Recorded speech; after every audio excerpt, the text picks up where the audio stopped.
Chapter 22. You are staying with Anna Donnelly? He tilted his head toward Anna's house.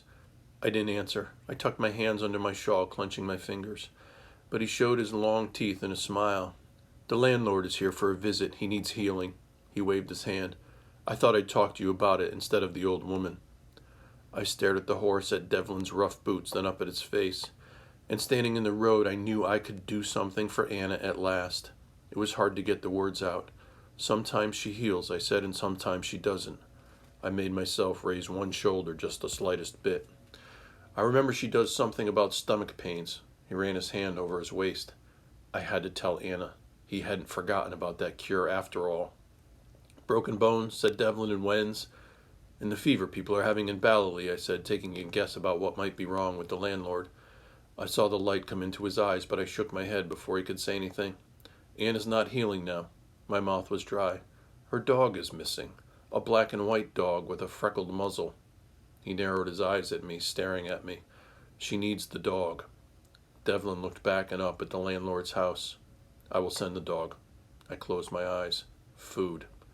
There's little food in the whole land. It has gone to England, I said bitterly, but someday the potatoes will grow again. She will need the seed potatoes and help planting them. All right. I will ask her. I stopped and started again, as soon as she has the dog and the food. Just a little food. She doesn't need much. Don't go too far, he said, but nodded just the slightest bit. I clutched the rough wood of Maggie's box to my chest. Before I could answer, he rode away. I waited until he was gone, and then I ran across the fields to Anna's door. We laid the piece of box on the table with Anna's cures and made ourselves a bit of hot water to sip while I told her about all that had happened. Almost all. I kept the part about Maeve to myself. Suppose Devlin changed his mind. There will be food for you, I told her, and seeds to plant when the Shi are finished deviling us in the fields, and we will share everything, she said. I shook my head. There won't be enough for that. I drew myself up. I am strong, Anna. I will bring down the eggs as long as they're there and the birds when I can. If I have to, I'll work on the roads. I looked down at my hands, rough now but strong. I shook off the memory of Sean's hands, blistered and bleeding. Nothing would be as hard as letting Patch go. In the dim light, Anna's eyes were sparkling. I knew they were filled with tears. I took a sip of the water.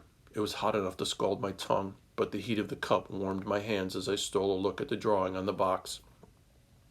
How could it be that I would never see any of them again? Not Da with the smiling lines around his eyes, not Big Maggie, not any of them. And where was Patch this night?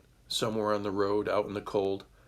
Anna and I dozed then, heads bent forward. It was late when I heard something. Was there someone on the path?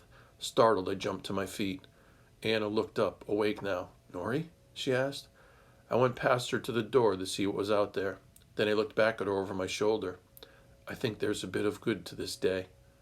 I opened the door and Maeve sailed past me, her lovely ears back, her tail high, as Anna stood there, hands out. The dog went around the table and into her arms. I watched them for a moment, and then I ran my fingers over the wood of the box, gently over each one of my family. I went back to the hearth and swung the pot over the fire. We'd have one more cup of water to get us through the night.